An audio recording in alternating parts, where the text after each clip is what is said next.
Welcome to another episode of Sinly Spoken. We have done numerous book discussions on our show, but this time it's different. We have always heard that hard times make tough men, but today we have the honor of speaking with someone whose life has been a series of making hard decisions that shaped him for being the man he is today. Mr. S Devarajan, the man behind the success story of Tata Elxsi, which is a benchmark in India's IT revolution, from being one of a loss-making company to becoming one of Tata Group's most valuable assets. We will discuss his book, Designed to Win, a story of Tata Elxsi. Thank you for being here, sir. Thank you, Divyansh. Well, it's a pleasure to be with you. And after all the stories I heard about you and your friend, I think it's really going to be a wonderful I hope so. hour. I am very excited. Sir, it is very natural that whenever you are discussing a book, it tends to become somehow an interview. But I will try deliberately to not make it an interview. It will be sort of an interaction or conversation. I mean, how often one gets to sit with the CEO and talk about something when there is no potential investment opportunities. So we'll start, sir. I want to start with just the book itself. The name is very interesting, Designed to Win. Right. So why did you use the word designed? What was the thought behind that? So the thought behind that, it's not much of a thought actually, Okay, sure. because the story of Tata Elxsi, that's what it is, right? Tata Elxsi is a design company. It's one of the most powerful design houses in the world today, you know. So, and we made, it's a pun of puns in the title. We made the company a design house, a design powerhouse, and made it win. So hence, one realized that Designed to Win was an apt title for a company of this stature. Because we often hear that one should not judge a book by its cover, but I started with the cover Yes. itself. So And you judge it well. I hope so. So I want to dive into a very interesting story that you mentioned in the first chapter about how you had to meet someone when there was a potential investment opportunity, and yet you had to travel there on a very dangerous route. I'm mentioning about that you crossed that river on a very shabbily. Yeah, Tungabhadra exactly. River. Huh. So why I want to ask that, because it struck me something that often when there is a situation when you are getting late, so one tries to make excuses, tries to make scenarios that okay, this was why I was late. But in this case, you had a genuine reason, like the ferry was you missed the ferry, Yeah. the route was difficult. There was a genuine reason you could True have that. said that if you were late, Yeah. but you did not do that. So what was going on in your mind? Why it is so important to reach somewhere on time, to be there available? What is the mindset behind that? Let me give you the lighter aspect Sure, first, okay? sure. Since you're on that, there was no way I could tell him I could not make it.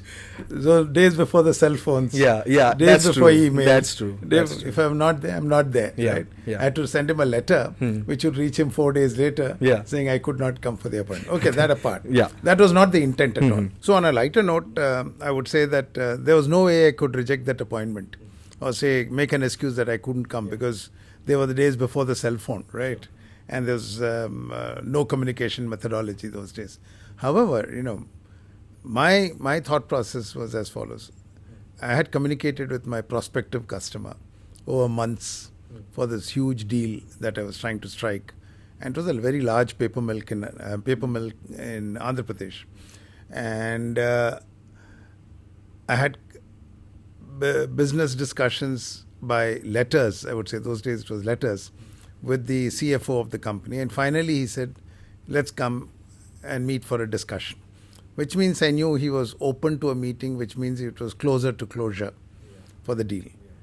And I had traveled by a full day train journey from Chennai to Kurnool, and which was about 8-9 hours by train, spent overnight in a small one-horse town lodge. And next morning, after a frugal breakfast, I was heading for the ferry to cross the river because the company was on the other side of the river. And when I reached there, they said the last ferry went and the ferry broke down and it's under maintenance. Now it won't be operational till evening. So I couldn't just take a train back, right? And come back to Chennai saying ferry was not there. I had to find a way. Of course, what I mentioned in the book is a shorter story. However, I asked, is there a bus? Is there a bridge? Is there any other way to get on the other side? Those discussions happened and all failed.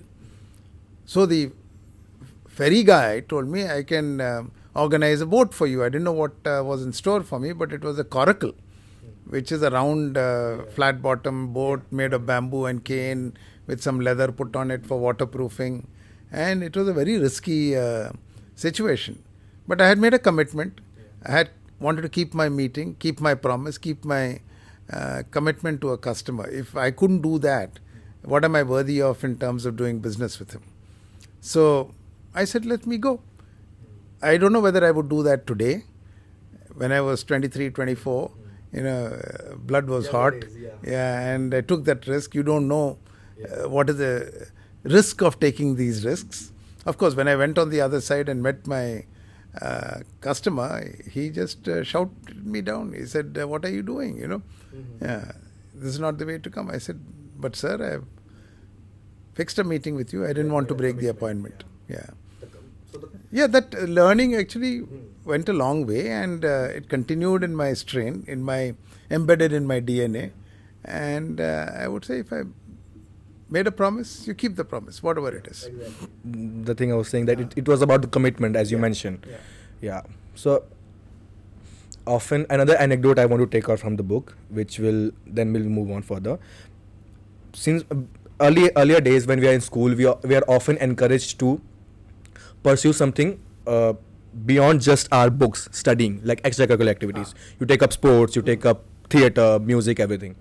So when I was in school, I also did that. I took part in theatres, in singing competitions, in everything, debates and as well.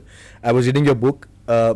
People often call you as a businessman. I'll mention you as a polymath, because you have been, of course, you are a businessman. You have been into your school's table tennis team. You have been into debate competitions. You play harmonica. You are an avid traveler. You are a professional, semi-professional photographer, as you write in the book. Thank you. So what I want to ask is, firstly, do you think that having these other pursuits apart from your core competency somehow helps in the area in which you want to excel, firstly, and secondly, like carrying on some of these hobbies, like you still do photography, you travel a lot, you love music, and apart from your area of competency, so carrying all this still at this age and to manage everything, because somehow when we go into life, we take up our jobs and everything, somehow we miss that, like, okay, time nahi hai, samay nahi hai karne ka ye sab, but you somehow do that.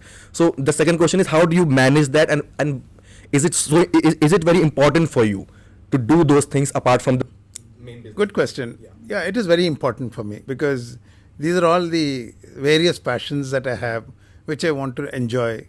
So talking about music, I've graduated from the harmonica, and in my office, which is my home office, I have my desk, I have my computer in front of me. Behind me here is a keyboard. On a stand. Yeah. So I'll be working, suddenly I'll be thinking, then you lose your mood for what you wanted to do. I just swivel the chair around, switch on the keyboard, play something, enjoy myself for about 20 minutes, swivel back and continue my work. So whether you call that I was balancing on work and life, or I don't know what. Swiveling around. Yeah, swiveling around. Yeah. So, and photography, again, it's my passion. I've been doing it for 40 years, and last 20 years, I would say it's been extremely serious, because after I left my day job, I had more time. So, and the reason for all that was I wanted more time for myself. So I really go very, very crazy into photography, especially when it comes to wildlife, which I do also. Yeah, so like going to the mountains or jungles and everything. Go into a bird hide, sit for 4 hours, it'll be sweating and mosquitoes, and wait for the birds to come. Wildlife photography stuff. I've been to Spiti, where they snow leopard, and they used to sit there for like hours and hours, and they're just waiting for that one moment that they could spot the snow leopard. Sometimes they sit for days and they do not find it, but they still do it. It's hard work, I would but it gives say. you a lot of life lessons. Yeah, exactly. When you look at it, patience it teaches you, perseverance it teaches you, commitment it teaches you, right? And your mission, right? So these are the entertainment factors, but it teaches you a lot of life lessons. You're going with people, teamwork, all that happens, no? living under very hard and tight circumstances, right? Yeah. And these pursuing other passions, how does it boil down into the main business, like area of your core competency? Like for Yeah, take photography. Yeah. You know, so when you are running a company, you need to have a vision for the company, a strategy and direction of the company, which I've written about in my book. So I keep it very akin to my camera work.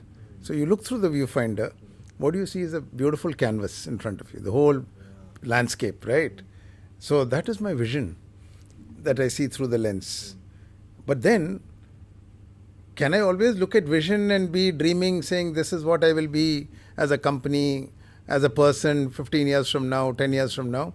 I have to see what I will be today, what I have to do tomorrow, what happens this financial year, next financial year. So then you start from your canvas of your viewfinder, start focusing, change your depth of field, focus into the subjects closer to you in that landscape. No, there I see that deer, there I see that bird. Start focusing, and then hit those transactions, and all these are stepping stones to achieve your goal. Yeah, I loved how you analyze it with that focal length, with the philosophy of that camera, how it works. Correct. Yeah. So, okay, so moving on to the Tata Elxsi story. As I said in the starting, I want to understand the mind behind the book. We all, like, it is very much out there and also in the book that the time you joined Tata Elxsi, you took it over. It was not doing so well. It was, as I said, loss-making company. Correct. But now it's a complete turnaround. As I said, True. it's one of the most valuable assets of Tata company, Correct. Tata Group. I want to understand mindset when you had to take that call. Like, the option is out there. You want to choose something. It is extremely difficult. The company is in making some losses. There are people you have to pay. There are projects that you have taken, multiple reasons, and now you are suddenly have to manage everything. So what was going on in you at that time, that moment, that before you were going to make that call? So what was exactly going on, and why did you choose this difficult task? As I Okay, said. so, I wouldn't say I so much chose it. Okay. So I was happy doing what I was doing, and one day there was a message from Mr. F.C. Kohli. Mr. F.C. Kohli is the founder of TCS. He is on the board of Tata Sons. He is a doyen and father of the IT industry in India. You know, a lot of people don't know him because he's a generation even ahead of me. You know, but there was a call from his office saying that he wanted to meet me in Mumbai. I was working in Hyderabad then, and he was also the chairman of Tata Elxsi at that point in time. So I said okay, and I went to meet him, and I'd never met him before. It's the first time I'm meeting him. And he just asked me, Devarajan, what do you do and what are you doing and what's your job like and blah, blah, blah. And spoke to him about 15 minutes. Then he immediately stopped me and he started telling me about Tata Elxsi.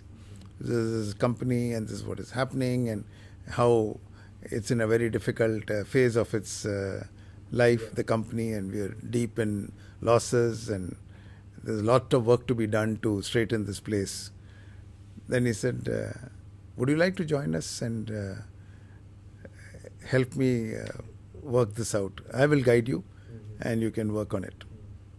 See, a man like him comes to you and says, why don't you do it? It's an offer you should not refuse, not cannot refuse. Something, huge challenge. He has put his faith in you. He has said, okay, can you help me? Can we do it together? When somebody like that does, you think you take it as a challenge. Why not? What can there be that cannot be done? You know, why will it not work? It has to work. There must be a method which will make it work. Yeah. You should know which screw to tighten, which screw to unlock, and it will work. Everything can be straightened out if there's a method in the madness. You know, you have to find a solution. No? This road is blocked, try that. No? So I said, okay. And honestly, I came back very euphoric, saying that I have accepted the offer. And then the journey started. Yeah. I knew what I was jumping into. You know? Okay. Yeah, that's exactly. Yeah. So, didn't you often when you are giving this like a hard choice. No, not a hard choice. Often when you are giving, like as you said, not a choice, it was just given to you. Huh. Someone is asking, someone of a stature of Mr. Kohli, he's offering you something. Didn't it occur in your mind that why me? Like, what did he must have seen in me, or why should I be the one to handle it, or something like that? No. No? I never even, I mean, Okay. honestly, I never Yeah. thought of it. No, that's good. Yeah. I was very happy that Okay. I was offered. Mm. You know? Yeah. Another thing about you, uh, you change with your management and whatever changes you did in Tata Elxsi that led to the growth story. There were certain decisions that you took, and one of which was to move from just hardcore engineering into software development, services providing, designing, eventually into VFX as well. So, see, now at this time there have been talks across a lot of platforms that India should focus more on manufacturing, building something rather than investing all its resources into service providing and all of that, which we have done for years. Correct. And we've done good in that. That's not wrong. But there have been talks that we should shift it. But you took many years before that this decision to shift into this genre of work, as I said. So what was like? Why did you think there is a potential in like opportunity to grow? Was that sector booming at that time? Obviously, it was booming at that time. What all things were going in your mind? While most companies, we were into system integration. Right? We were selling solutions to the Indian market. So that was going on.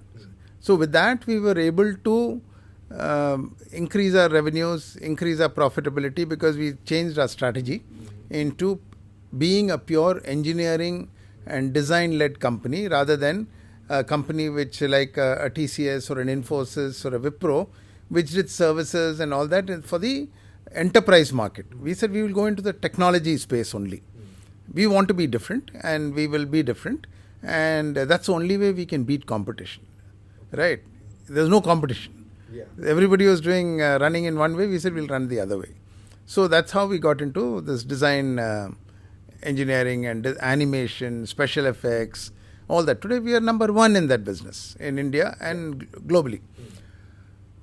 Having said that, the revenues came, profits were there. We could slowly start wiping out our losses. But then if you want more margins, you have to get into services. The services is where the margins are high. Overseas services for customers around the globe.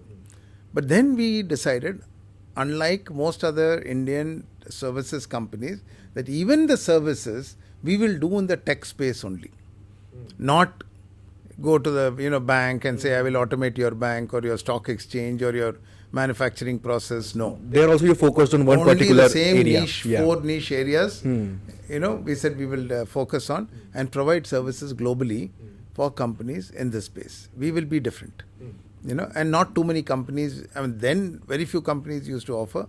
Even today, there are only a handful of companies who offer that. So we said we will do that. Yeah. So that was the key differentiator, for Tata Elxsi. Yeah. And it did lead to the growth of course. Sir, how much intuition plays role when you're trying to make a business decision? Like, there's data that suggests something, numbers, graphics, statistics, that says something that, okay, this is happening. Does intuition play something, like there is something that data does not show you, but you think that, okay, there is something that's something more beyond this data thing. So while you're trying to make a strategic decision, how do you jumble between intuition and data and metrics and all? Good question. So what happens is, intuition is the first kicker. So, shall we look at animation as a market? Talk to people around you, outside your company. Talk to your team. Say, what about VFX, animation? India is the largest movie industry in the world today, bigger than Hollywood. Yeah. And even in the TV and media, we are very big today. So, can we get into that market and provide that solution? Because nobody is doing it in India. So that was the intuition. Then you validate it with data as much as possible. How big is the market? How many players are there in the Bollywood industry? How many producers? How many movies come out? How many movies will use animation and VFX? some kind of gut feel, no? Is there an opportunity that lies there dormant, which I can go and light up? Then you Yeah. say, yeah, there is a possibility it may not work, or it may work partly, but then that is a gut feel that you have to bet on and say, chalo, let's drive it. If it is not working, we'll make it work. Create the market. And we created the market, na? Yeah. It was not that it was waiting to be accepted. See, we created companies like Prime Focus, Yeah. which is DNEG, Yeah. the largest VFX company. I was going to talk I about sit on DNEG. their board Yeah, also board of- yeah. because we founded that company for Yeah. Namit. I mean, just sorry to interrupt. Actually, me and my friend, we do make short films and movies, and we are very much fascinated with Ramayan coming out and DNEG working on that. I also wanted to ask you about don't say DNEG. DNEG. Sorry, DNEG working on that. So, like, also like VFX was. So UTV, you know UTV, na? exactly. We set up UTV for Ronnie Screwvala, you know. Then Ramoji Film City in Hyderabad, big One of the biggest. studios. Yeah. We set it up for Ramoji. Prasad Productions in Chennai, his EFX we set up. NDTV, TV18 TV18. in Delhi, which was became NDTV. So, do you like? Is there a fascination for movies and all of the? Do you love watching movies? I do. Yeah. I do.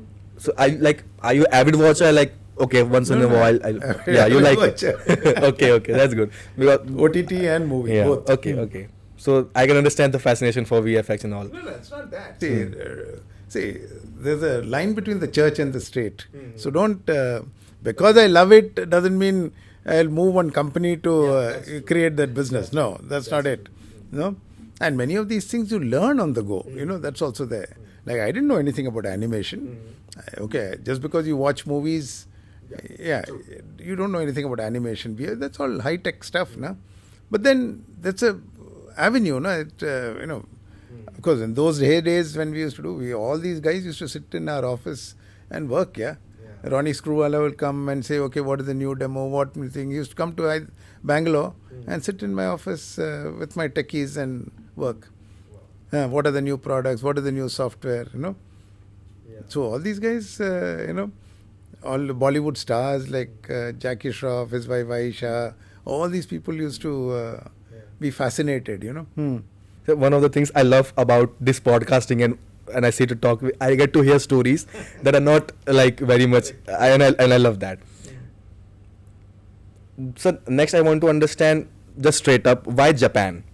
I mean, you understand what I'm trying to say. So there was a time when this IT revolution was going on and the companies were trying to move towards the West, USA, Europe and all those countries because it was a booming market, of course. But you decided to move towards Japan.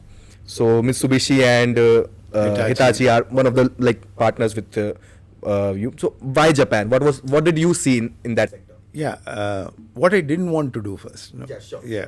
So the reason why I did this because I didn't want to do something else. Okay, that's another decision factor. No? Yeah. You see, all the big IT companies in India were all running to America, you know, for services. All of them were running to Europe. We were a small company. Tata Elxsi was small. So can I go to New York and California and compete with Infosys bidding there, TCS bidding there, Wipro bidding there, HCL bidding there? All these are big guys. You know? They'll say, who Tata Elxsi? What Tata Elxsi? And they were already there for many years. So they have establishments, they have customers to talk about, references. I didn't have anything. So what do? If I go there, I'll be lost. Nobody will even consider us as a player and give us a business. So I said, let's go to a virgin market. Like how we created our business strategy for Tata Elxsi for the domestic market, saying we will do engineering services, we will do animation, we will do pharma and biochemistry. Those markets we dealt in India. Likewise, I said, let's go to Japan. All these guys are not chasing Japan. It's a very difficult market. Language is a big language. No? Biggest problem is you can't communicate there. So everybody is looking at low-hanging fruit where business is easy. I said, let's work on this. Make it like a project. So we sent people there to find out what's going on. Then we learned the culture, read books on doing business in Japan. And I found that the Japanese people are fantastic to do business with. Asian culture is what they have. So it's not like you sign a contract and they have signed it for life with you. That's how it is. So I knew these aspects of the culture of the people. So I said, let's go to Japan. So we did some homework, invested quite a bit to do that, and we got a breakthrough there. With Hitachi was our first breakthrough. And they were such lovely people to work with. 1 hour meeting takes 2 hours because there's an interpreter in between. Okay, so it takes that much time. You need patience, you need perseverance, you need commitment, all those things. I need to have the passion. So all that is required. So moment we made one breakthrough, Japan again operates like a family country. Oh, Hitachi bought from you. Oh, Mitsubishi. We'll also look at Tata Elxsi. Looks like they're happy with you. Though they are competitors, they talk to each other. The culture is very different. And then we made about 4 or 5 breakthroughs in Toshiba, Sony, Mitsubishi, Hitachi. Then we said, now we have all these references. Now let's look at Mitsubishi America, Hitachi America, Sony America, because they have establishments there. Start knocking at their doors. And then also the other doors saying, we have Japanese clients with us. So what's preventing you from doing business with us? And these are also in the high-tech areas. Yeah. I love how, we keep and not one Indian services company was in Japan. At that time. Not one. There were a couple, they were doing work for, say, Bank of America will have some operations in Japan. So one of these companies will be working on the American company's operations there, not a Japanese company. I love, as I said, in the first starting you mentioned those values like patience, perseverance, commitment. It keeps coming back to you. Yeah, that's how you maintain that. Another thing I want to talk to you about, I want to understand your perspective on this. So recently, this AI summit has been completed in World AI Summit. It was mostly it was good. A lot of new things were launched. So there have been, as I said in the starting, that this talk about manufacturing and building something in India and everything. There have been talks about this AI thing as well. I want to have your opinion that okay, ChatGPT America ke paas hai, there's DeepSeek in China, there's Anthropic, there's everything. Where is India's large language model and everything? But now with Sarvam there has been a start. So how do you see the future of this new sector that is developing, this AI sector and building the new infrastructure in India? How do you see it's a good step, and what are things that we need to do in that? Yeah, I think AI is here to stay. I mean, it's not, and let me tell you, AI is nothing very new. It's not rocket science. I was working for a Tata company where one of the co-promoters was one Dr. Raj Reddy. You can Google and search, Dr. Raj Reddy from Carnegie Mellon University. In 1980 or between 75 and 80, he became professor of AI and robotics at Carnegie Mellon University. Okay. So you're talking about 50 years, more than 50 years, yeah. Of course. AI was already there, yeah. no? So it's just that it's like, earlier everything in India, we used to put an E before it, no? E this, E that, Exactly. Internet enabled, I this, E this. No, everything. The other day, saw in the market, just walking around, there was a mattress company, I think memory foam mattresses. You know what they call it now? AI mattress. AI mattress. AI Okay. mattress. So it's become a buzzword, Yeah. Everybody is using AI, but AI is nothing. It's changing the world today, but it has been there, dormant for a long time, and people were using AI, for a long while. So it is here to stay. It is certainly going to cause a ripple, and change the way we work, think, and do our stuff. It's going to happen. So we have to, it's all turbulences in the system. No, these are all things will happen, which is good. It'll create a ripple in the market, and we'll all forget about it. So do you think it will act the same as when computers were introduced? Like there were talks about that, okay, computers will take away jobs and everything. Same is going on again. The AI jobs will be gone and everything. Some jobs will go, other jobs will get created. Exactly. Yeah. So see, when automation happens, you stop doing things which can be automated, na? Yeah, then go into monitoring You and use stuff. a calculator. Yeah. Do you know your tables anymore? I don't know my tables. I use a calculator. Somebody is doing it for you. So likewise, when automation and technology starts doing things which a human being was doing, the human being's intellect and intelligence can be used for doing something more substantial. Don't do all these things. It's not required. Yeah. Do you use all of this stuff like AI, ChatGPT, and all like I language don't use models? ChatGPT. You don't? Because I think it is. No, I've come from a generation where I believe it is curbing my thinking, curbing my language, curbing my way of work. It's a personal opinion. Yeah. No, that's very interesting, sir, because I think we also face this issue because what happens now, because it is able to do certain things that takes a lot of time for us, so we find it easier to use that. But that's very interesting, as you said, that it somehow curbs your creativity and your ability to think and read and everything.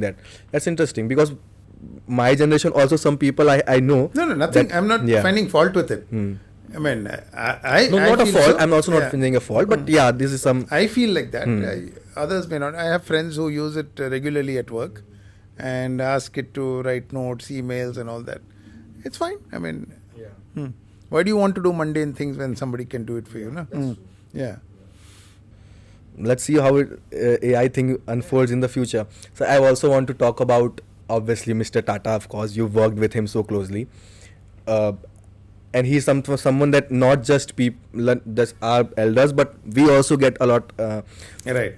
like inspired. I won't say inspired. Very. See, it felt somehow it felt very personal when the loss happened. So we were like, okay, it was a sad feeling. Although we were not connected. Correct. A lot of people don't know him personally, but it felt that okay, a great man is gone.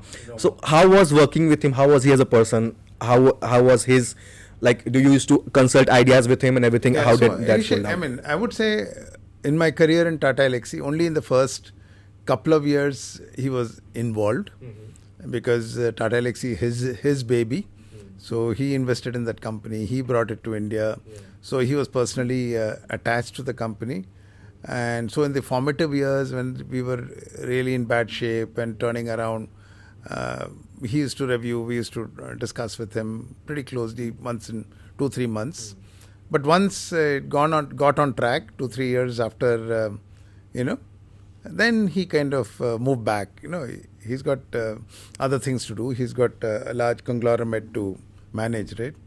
So the chairman and the board, we were all managing it. So he slowly, moment he saw that the company is on the mend and moving up, he kind of took a backseat. That's the way he works. He delegates, gives you authority, gives you autonomy, and says, "Show me the results." That's all. Yeah. Yeah, so he was not more like okay that there are certain people, the bosses who like to No. like get in and understand everything Micromanage, and, no, micromanage no, everything. no. It's like give you and you handle and show me Yeah. the results, right? And that's a leadership quality I loved, and I same thing with my team. Yeah, do what you want. Don't come back to me transactionally. You've promised to do this. Tell me when you will deliver. I will monitor the outcomes. That's it. So he lets you have a free will on that, as in free will, as in do your own thing, as in try to do it on your own without just me inputting everything. Yeah. What more can you talk about, like your this is a very cliche question, but I want to ask it, like your idea of running a company business. What are the values that you try to inculcate and propagate to your peers, to your other people, that okay, these are the things that you have learned over the years and it has worked, so it should be something that needs to be propagated to other people, because you now have moved on from Tata Elxsi to Cisco and you moved on, but certain things that you have left behind to make sure that okay, if these values stay on, Tata Elxsi will keep growing or other ventures. See, the Tata Elxsi culture, much of it we created because it was part of like a startup, and so there are certain cultures. Then there's a Tata culture which is an umbrella over that, right? Yeah. So the combination is a very rich DNA that the company has, and if you realize, we created this corporate strategy for Tata Elxsi 30 years back, almost I would say, saying that this is what we will be doing as a company. And even today, if you see Tata Elxsi, what it's doing, those 4 areas, healthcare, aerospace, design engineering, animation, VFX, they've not changed. They've grown, they've expanded, but the DNA remains the same. Nothing changes. So that is the culture we have, disseminated our mantras, and it is going on the same way and doing extremely well. They've also got into AI and automation. So if you talk about, we used to design parts of vehicles, now they're doing EVs and autonomous cars, and but in the same vertical. So I think it's very important as a corporation or a company or a startup or anybody, when you're doing wanting to do something, it is important. First thing, you need to have the drive and passion. Without the passion, nothing will work, because your heart is talking with the passion. It is not logic, is little beyond logic. Logic is important, but beyond that, your heart is saying, go for it and do it, achieve it. So that is important. Second thing, I think it is to be a good team player. So you can't be pardon me for saying, a general in the army and say, okay, you go and fight. Okay? You have to play the game as a team player. People, especially when you are in the early stages, later on you step back. Like I told you about Mr. Tata. You step back. But initially, it's like a hockey match or a football match. You are playing along. The captain is also playing, along with the team.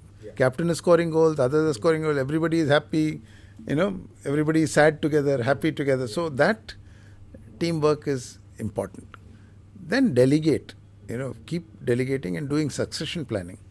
Because, that is important. For at every level, people say, only the CEO has to have succession planning. At every level, suppose you're working for me, if you want to grow into my place tomorrow, you have to have somebody to grow into your place, no? Exactly. Unless you don't replace yourself, you cannot grow. So at every level, you need to create succession planning, and that is very important. That's very important. And again, standard mantra like commitment, drive, and strive for win. That's your goal. Okay, sir. That was awesome. I loved the conversation. I hope you liked it. I loved it. It. Thank you very much for the. As I said, I was trying to understand you more. Because the book is obviously out there, people will read it. I read it, loved it thoroughly. Thank you. Enjoyed it. Thank you. As I said just before starting the podcast. So I would urge, of course, thank you again, sir, for agreeing to the podcast. My pleasure. The Amazon link to the book will be in the description. Do check it out. I thoroughly enjoyed the book because it is not just a lesson in business, but stories from a person's life that helped him, shaped him to succeed. Read it. Maybe you can take away some stories for yourself and turn your life around. Thank you so much, sir. Thank you. Thank you. It was a pleasure. Lovely. Thank you so much. Thanks. I hope you liked it, sir. Yes, I did. Thank you. Thank you so Thanks. much. Thank you.